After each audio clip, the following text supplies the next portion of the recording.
To follow along with the course, you'll want to have an architectural interior scene similar to the one I'll be using here. This scene was built in 3ds Max and makes use of V-Ray materials.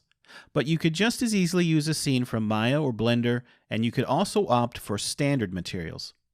The scene doesn't need to be overly complicated, but should include a few pieces of furniture, some windows, and some basic materials including reflective and transparent materials if you want to be able to follow along.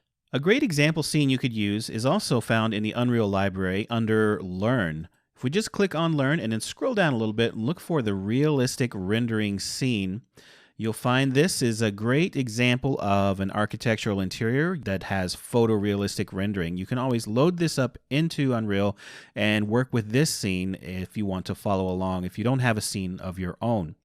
You should also already be very comfortable creating 3D content and should understand all of the basic operations within Unreal Studio. If you aren't yet comfortable with Unreal, I advise you to stop this course now and instead go through some of the basic Unreal tutorials on using the interface. If you have the basics down, you should be fine.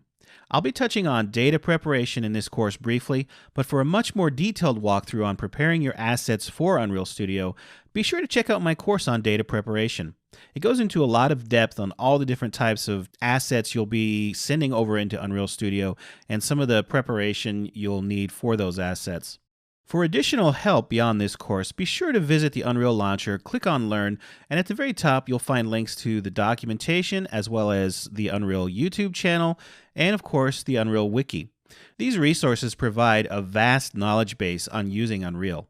And while a lot of it is geared towards creating games, many of the subjects still apply to architectural workflows. Next up, we'll take a quick look at the scene we'll be using and enumerate some common items that should be dealt with before sending your scene to Unreal Studio.